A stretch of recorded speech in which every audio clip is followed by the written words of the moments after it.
한국기독실업인회가 제44회 CBMC 한국대회를 논산 육군훈련소에서 개최했습니다. 이번 대회에 참여한 국내외 3천여 명의 기업인들은 비즈니스 선교를 넘어 군 선교를 감당할 것을 다짐했습니다. 인도네시아의 수도 자카르타가 지반 침하와 주거난, 교통난 등의 문제를 보임에 따라 수도 이전을 본격 논의하고 있습니다. 이에 따른 선교 정책에 대한 검토도 필요해졌습니다. 내년 1월부터 시행될 예정이었던 종교인 과세를 두고 2년 추가 유예 법안이 발의돼 논란이 되고 있습니다. 교계에서도 엇갈린 반응을 보이고 있습니다.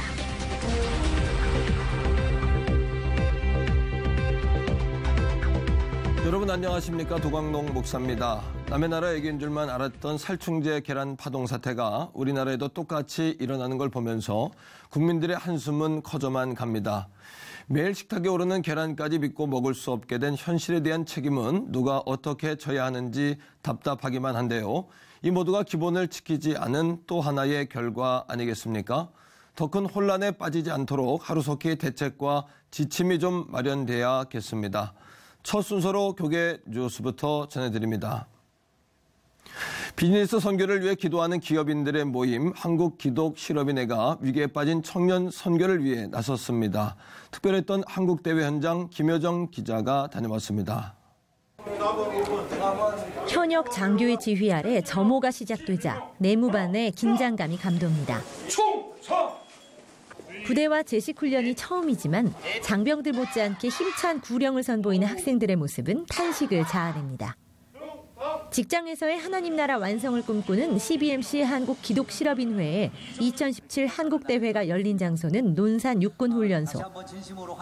3천여 명의 회원들이 사업장을 벗어나 군부대를 찾은 이유는 군인들과 함께 생활하며 그들의 노고를 체험하는 동시에 청년 선교의 보고인 군선교 사역의 확장을 위해 기도하고 헌신하기 위해서입니다. 오랜만에 또 42년 만에 하는 그런 경험이었기 때문에 저도 아들 다 군대 보내고 했지만 또 직접 그 아들들이 생활했던 곳에서 다시 한번 그 아들들을 생각할 수 있는 그런 좋은 그런 시간. 이번 대회의 하이라이트는 장병들과 함께하는 CNI 페스티벌. 지난주 세례를 받은 2천여 명의 장병들이 찬양으로 연무관을 가득 채우자 참가자들은 큰 감동과 기쁨에 춤을 추고 눈물을 흘리기도 했습니다. 논산 육군훈련소에서 이처럼 대규모 외부 행사가 열린 것은 이번이 처음으로 군 장병들의 영역 충전과 회복을 염원하는 군과 민의 협력으로 추진될 수 있었습니다.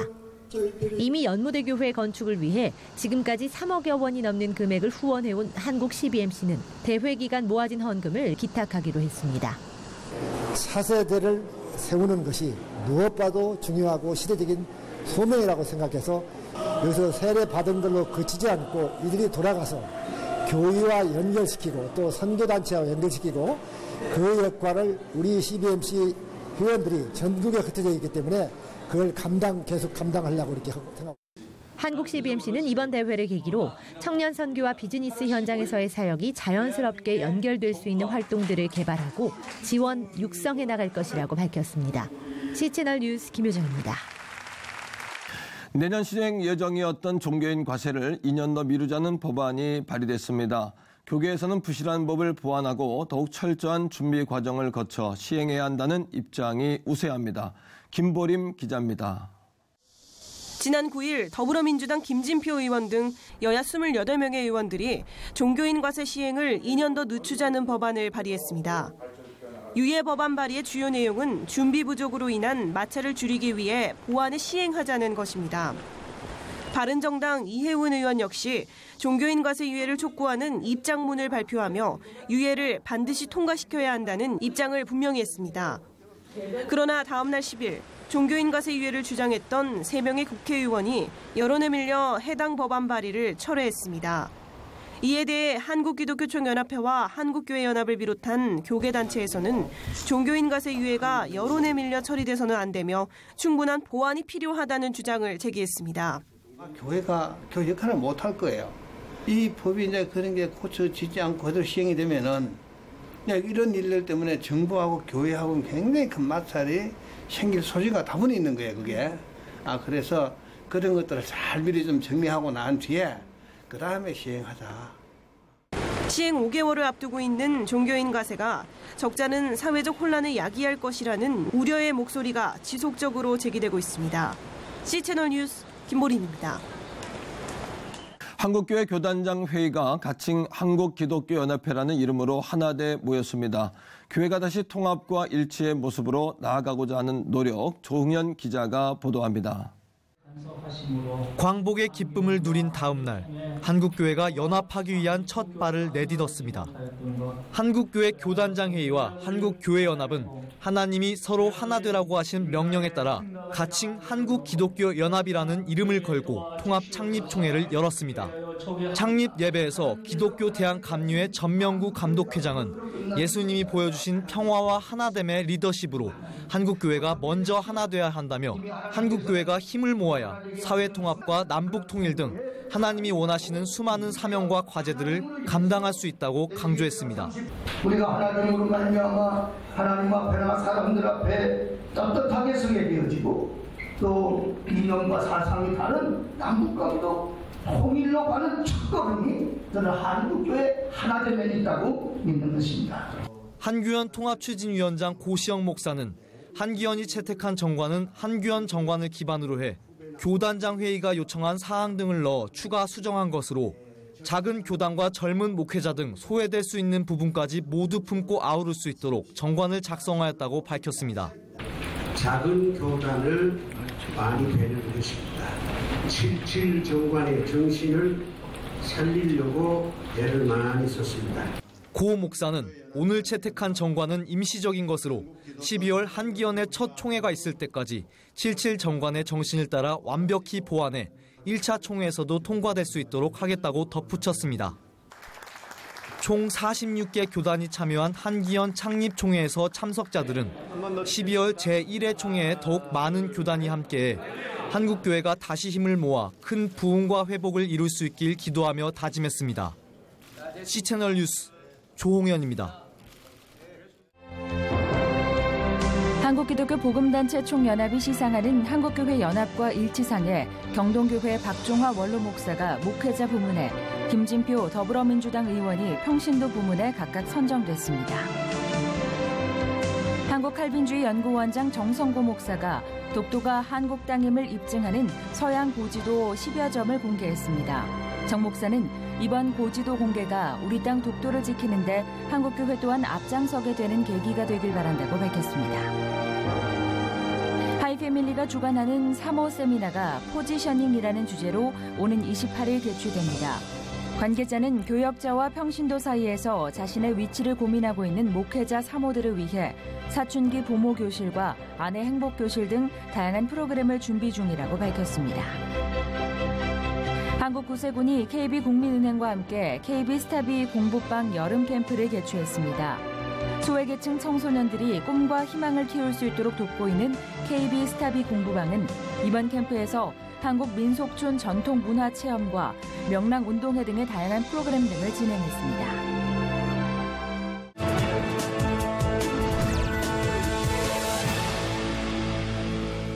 한 나라의 수도를 옮긴다는 건 쉬운 일이 아닙니다. 무엇보다 사회적인 혼란이 야기되기 때문인데요. 그럼에도 불구하고 인도네시아는 이런 어려움을 안고서라도 수도를 옮겨야 하는 상황에 처한 것 같습니다. 어떤 내용인지 현지 연결해 알아보겠습니다. 인도네시아 임성수 선교사님 전화 연결돼 있습니다. 선교사님 안녕하세요. 네, 안녕하세요. 네, 반갑습니다. 말씀드린 대로 인도네시아가 수도를 옮기려고 한다는데 이런 움직임은 꽤 오래전부터 있었다고요? 예, 인도네시아 수도 이전 문제는 어제 오늘 이슈가 아니었습니다. 수도 이전 문제가 처음으로 언급된 건 이미 수카르노 대통령 때 수도 이전 문제가 언급되었습니다. 현재 가장 유력한 후보지로는 제가 사역하고 있는 칼리만탄 섬입니다. 이곳이 지리적으로 안전한 곳이기 때문입니다. 앞서 말씀드린 대로 수도 이전이 말처럼 쉬운 건 아닐 것 같은데 그럼에도 불구하고 옮기려고 하는 이유는 어떤 건지요? 첫째는 환경적인 이유입니다. 자카르타 지표면이 매년 3cm씩 가라앉고 있기 때문입니다. 또한 자카르타가 속한 자바섬은 지진 때에 속하였기 때문에 천재지변에 불안전한 곳입니다. 그 두 번째 이유는 전 정부 수실로 반방 유도연호 대통령까지의 정치 정책은 자가 중심이었습니다. 그러나 현 정부의 정책은 인도네시아 전체를 중심으로 하는 정책으로 집중하고 있기 때문입니다. 수도 이전이 최종 결정되면 선교적 측면에서는 어떤 점을 준비할까요? 전에는 그 선교사들도 자카르타 수도를 중심으로 거주하고 사역을 많이 했습니다. 이제는 다른 섬으로 이동해서 사역을 해야 한다고 생각이 됩니다.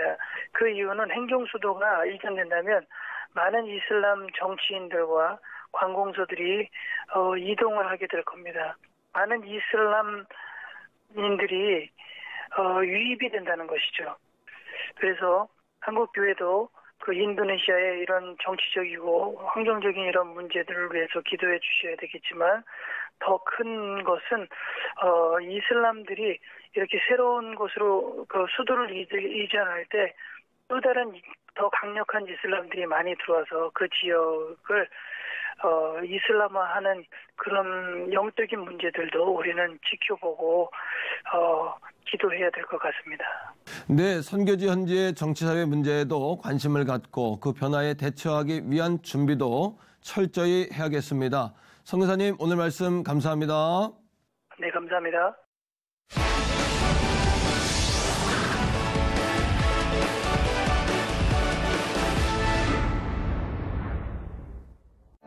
내년 1월부터 시행 예정이었던 종교인 과세를 2년 유예하자는 법안이 발의됐습니다. 더불어민주당 김진표 의원이 종교인 과세를 2년 늦추는 법안을 대표 발의한 것에 대해 정의당 이정미 대표는 법안 철회를 요구하고 나섰고 종교계 내에서도 의견이 엇갈리고 있는데요. 재점화된 종교인 과세 논란, 하나님의 법, 세상의 법에서 알아봅니다. 하나님의 법, 세상의 법, 이재만 변호사님 나오셨습니다. 변호사님 안녕하세요. 네, 안녕하세요. 네, 안녕하세요. 네. 예정돼 있던 그 종교인 과세가 내년부터 시행되는 것으로 이제 예측이 되고 있었는데 근본에 이제 김진표 의원께서 이제 그 연기하는 그 발의를 하신 것 같아요. 어떤 내용입니까, 변호사님? 그 이제 대표 발의하게 된 그 배경은 그 종교 과세를 이제 처음 시행하는 정부 당국으로서는 이제 종교 과세에 필요한 여러 가지 종교인들의 소득이라든지 또 비용을 어디까지 인정해 줘야 될 것이든지 뭐 이런 이제 여러 가지 자료들이 필요합니다. 그런데 이런 자료들도 아직 들어와 있지 않고 또 과세 기준도 다 준비가 돼 있지 않으니까 이런 상태에서 이제 종교인 과세를 시행하면 이제 조세 마찰이 일어날 수 있기 때문에 이 마찰을 최소화하기 위해서 그래서 이제 2년의 유예 기간을 두자는 것이죠. 지금 종교인 과세 문제는 실제적으로 한번 그 당시에 2015년도에 보니까 과세 대상이 되는 분들은 대략 한 종교인 중에 한 10% 정도 됩니다. 나머지 90%의 종교인들은 박봉이기 때문에 과세를 할 수 없을 정도의 그런 뭐 개척을 한다든지 뭐 이런 분들 때문에 박봉이라서 과세 대상은 안 되는 것이죠. 그렇군요. 그래서 한 10% 정도의 그 세수 증대는 대략 한 100억 정도로 보는데 100억의 세수 중대에 대해서 이제 세금을 내면 혜택을 주니까 국가에서 그 혜택을 주는 것까지 감안하면 오히려 세수 중대가 아니라 세수로서는 마이너스가 될 수도 있다 하는 그런 통계가 나왔었죠. 그렇겠네요. 그렇다면 이제 세수 중대는 미비하다고 보여지는 건데 그 종교인 그 과세를 시행하는 목적이 그러면 어떻게 되는 겁니까? 물론 이제 세수 증대 효과가 미미하다고 하더라도 결국은 그 종교인 과세를 추진하려고 하는 것은 모든 국민에게 세금 부과는 공평하게 해야 된다는 이 조세정의 구현을 목적으로 하는 것이죠. 그래서 결국 종교인 과세는 세수 확정보다는 국민 계세주의에 의해서 모든 국민에게 세금이 소득이 있는 곳에는 반드시 세금을 부과한다. 이런 명분 때문에 이 지금 종교인 과세가 추진되고 있는 것입니다. 그 종교인 과세가 사실은 1968년부터 그 이야기가 시작이 됐고 2015년도에 이미 발의가 됐다면 아직까지도 왜 종교인 과세에 대한 그 기준이 마련되지 못한 이유가 있다면 뭘까요? 우선 이제 종교인 과세에 대한 기준을 마련하려면 종교인들의 소득이 얼마인지를 알아야 되는데 그래서 이제 이걸 알기 위해서 종교계에 소득 자료 요청을 결국은 국가에서 했었죠. 근데 이제 종교계에서 전혀 이 점에 대해서 협조를 안 해주고 있습니다. 네. 종교인 소득이 얼마인지 모르는 것이죠. 모르기 때문에 과연 종교인 소득 중에 과세 기준을 어떻게 할 것이고 또 비용은 얼마나 그 공제를 해줄 것인지 이 점에 대한 기준이 아직 마련되지 못하고 있으니까 네. 종교계의 협조가 지금 필요한 시점이라고 보는 것이죠. 그래도 그 상식적인 또 기준이 있지 않겠습니까? 물론 이제 세금은 그 당시 2015년에 이제 그 세법에 보면 그 기준은 이미 마련돼 있습니다. 네. 결국 이제 종교인 과세의 종교인들은 이제 민법에서 얘기하는 그 비영리법인 종교 목적으로 설립된 비영리법인의 경우에 속한 스님이나 또는 뭐 목사님이나 이런 분들에 대한 소득에 대해서는 이제 과세를 하겠다는 것이죠. 네, 예. 그리고 이제 종교인 소득은 그 규정에 의하면 종교의식을 집행하는 등 종교 관련 종사자로서의 활동과 관련해 대통령령으로 정한 종교단체로부터 받은 소득을 말한다. 이렇게 상식적 그런 기준은 정해져 있습니다. 네. 그리고 비과세에 대한 기준도 정해놨어요. 비과세는 결국 소득세법 12조에 학자금이라든지 또는 식사나 식사대 또 실비변상적 성질의 지급액 또 출산이나 6세 이하 자녀의 보육과 관련해 종교단체로부터 받는 금액으로 월 10만 원 이하의 금액 그다음에 사택을 제공받아서 얻는 이익 이런 부분들은 이제 비과세 항목으로 정해놨습니다. 그렇군요. 그 과세 대상이 그 애매한 부분도 있을 것 같아요. 이제 뭐 암자도 있고 또 무당도 있고 이제 비영리법인으로 아예 등록되지도 않은 소규모 뭐 이런 교단이나 단체도 굉장히 많죠. 예. 이런 단체들에 대해서 모두 또 등록을 받아서 종교인 과세를 하는데 이제 그러기 위해서는 이제 준비 기간이 좀 필요하다고 보는 것이죠. 예. 그다음에 이제 뭐 복채도 있고 사례비도 있고 다양한 그 소득이 있는데 어디까지 종교인 과세 소득의 범위로 할 것인지에 대해서 좀 애매하다고 볼 수 있는 것이죠. 그렇죠. 예, 그래서 이 점에 대해서도 어떤 개량화된 분석이라든지 어떤 기준이 필요하다고 봅니다. 지금 우리 기독교 같은 경우에 자칫 뭐 기독교계만 이것을 유예하는 것을 찬성하고 세금을 내는 것을 반대하는 모양새가 될까 하는 그 염려가 있고요. 또 중요한 것은 지금 자발적으로 세금을 내는 교회나 목회자도 또 여럿 있습니다. 많이 있고 그 나라 국가에서 이 세금을 가지고 또 기독교 종교계를 이렇게 통제하고 또 조절하는 그 부분에 대한 우려가 있는 것 같은데 이 부분이 이제 자진 납부로 좀 진행이 되면 좋지 않겠나 이런 부분을 아마 김진표 의원께서도 발의한 것 같은데. 김진표 의원의 경우에는 이제 뭐 원체 그 기독교라든지 종교계에 대해서 잘 아시는 분이니까. 맞습니다. 지금 바로 내년에 종교인 과세를 시행했을 때 올 수 있는 여러 가지 조세 마찰을 걱정해서 이게서 이제 연착륙하기 위해서 이제 2년 유예 법안을 이제 마련한 것이죠. 그러니까 지금 종교계에서 가장 걱정하는 것은 종교인 소득에 과세를 하게 되면 결국 그 과세가 제대로 납부를 하는지를 들여다봐야 되고 그렇게 되면 자연히 뒤따라오는 것이 세무조사입니다. 그러면 이제 종교인 소득에 대해서 세무조사에 가 들어오는 것에 대해서 결국 국가가 종교계에 간섭할 수 있는 그런 여지가 보이기 때문에 이제 종교인 소득 더군다나 세수 중대 효과도 별로 없기 때문에 그래서 이제 반대하고 있는데 그래서 결국은 종교인 과세에 있어서의 조세 마찰이 될 수 없도록 어떤 완충지대를 좀 만들어서 결국은 연착륙할 수 있게 2년 정도의 유예 기간을 가지면서 한편 이 점에 대해서 좀 더 정밀하게 들여다보자는 것이 이제 그 유예 법안의 그 취지죠. 네, 그 종교인 과세 유예하는 것을 반대하는 입장도 있잖아요. 그렇죠. 지금 현재는 그동안 이게 지금 1965년인가 굉장히 오래전부터 종교인 과세를 해야 된다고 왔었죠. 왜냐하면 소득이 있는데 지금 그 과세가 없다는 것은 국민 계세주의에 맞지 않는다. 그래서 그동안 결국 어렵게 해서 법안이 완성이 됐는데 결국 이 완성된 법안이 내년에 시행돼야 되는데 지금 유예 법안이 나온 점에 대해서 유예는 없다. 당장 시행해야 된다. 이렇게 반대하는 입장도 많습니다. 물론 다 공평과세라는 명분을 갖고 하는 것이죠. 그래서 지금 시행만 남겨둔 현재 국회 입장에서는 이제 내년에 선거, 지방선거도 있고 여러 선거들이 있으니까 실제적으로 국회가 이 종교단체에 대한 어떤 눈치 보기에 들어간 것 아니냐 하는 그런 비판도 있습니다. 그렇군요. 그 이제 김진표 의원께서 발의한 것처럼 2년 정도 유예를 시간을 갖고 좀 완충지대, 네. 좀 더 이제 자발적으로 세금을 낼 수 있는 네. 그런 여가 장치를 좀 만들어내자. 네. 국가가 교회를 또 자칫 잘못하면 통제하는 듯한 그런 그렇죠. 모습이 보이기 예. 때문에. 그런데 중요한 것은 교회가 이 부분에서 좀 신뢰감을 주고 있는가. 예. 또 윤리적으로 또 교회가 공공성을 가지고 그 국민들에게 그런 지지와 신뢰를 끌어내고 있는가 이런 것에 대해서 좀 더 우리가 좀 살펴볼 필요가 있지 않나 예. 이런 생각이 들고요.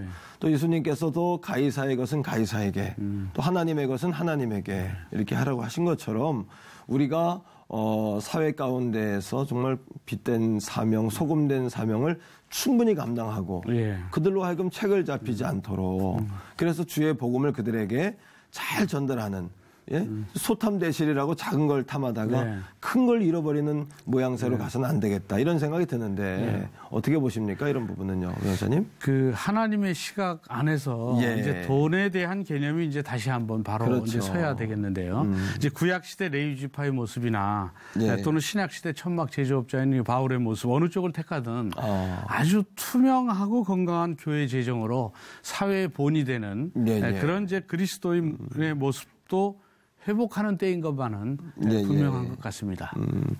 이번 발의된 그 법안 처리에 따라 이제 종교인 과세 시기가 이제 조정이 될 텐데요. 변호사님 그 본회에 이 부분이 상정이 잘 되겠습니까? 어떻게 보십니까? 일단 이제 그 발의가 됐으니까 이제 법사위원회에서 이제 결국은 이제 심의를 하고 거기에서 이제 본회의에 이제 상정을 하게 되죠. 그렇게 되면 재적의원 과반수 출석과 과반수의 동의에 의해서 이제 의결되는 과정을 갖게 되는 것이죠. 근데 이제 정기국회가 9월 1일부터인데 이게 100일 동안 이제 열리는데 이 동안에 이제 유예 법안이 의결되지 않으면 이제 결국은 그 내년에 예정대로 종교인 과세가 이제 시행되게 됩니다. 그렇군요. 그래서 지금 종교인 과세를 지금 이제 결국 법사위원회에서 이제 심의를 하겠지만 종교인 과세를 그 법안대로 계속 밀어붙일 것이 아니고 지금 자진 납부하는 종교인들도 많이 늘어나고 있지 않습니까? 그러니까 자진 납부하는 종교인이 늘어나면 늘어날수록 결국 종교인 과세가 이제 현실화되니까 결국 그렇게 늘어나도록 유도하는 것이 좋은 방법이고 또 종교인들이 가장 걱정하는 국가가 종교를 통제할 수 있는 그 세무조사 같은 그런 부분에 대해서도 지금 한기총에서는 한기총 자체 내에 그런 문제가 있으면 자체 내에서 조사할 수 있는 아주 공정한 그 신뢰성 있는 그 위원들에 의해서 물론 세무의 전문가도 들어갈 수 있고요. 그렇게 조사할 수 있는 완충지대를 만들면 종교인 과세로 인해서 국가가 종교를 통제할 수 있는 우려를 불식시키지 있지 않을까. 그러니까 이런 점까지 모두 합해서 결국 한 2년 정도 유예하면서 종교인들이 걱정하는 부분도 다 해결해 주는 그런 방법을 찾는 것이 좋지 않을까 생각합니다. 그렇군요. 오늘 말씀을 들으면서 이제 한 완충지대 역할을 할 수 있는 2년 정도 유예를 하면서 이것을 잘 걸러낼 수 있는 법안이 잘 조정됐으면 좋겠다는 생각이 들고요. 근본적으로는 유예를 한 다음에 또 유예를 하는 것이 아닌가라고 교회를 좀 그렇게 바라보는 시각도 있는 것 같아요. 그러니까 교회 자체가 우리 그리스도인 자체가 먼저 공정성, 신뢰성을 회복할 필요가 있다. 또 물질을 하나님의 도구로 봐야지 물질을 주인으로 여기지 않는 분명한 성경적인 시각들을 우리가 가져야 되지 않겠나 그런 생각 해봅니다. 변호사님 오늘 말씀 고맙습니다. 고맙습니다.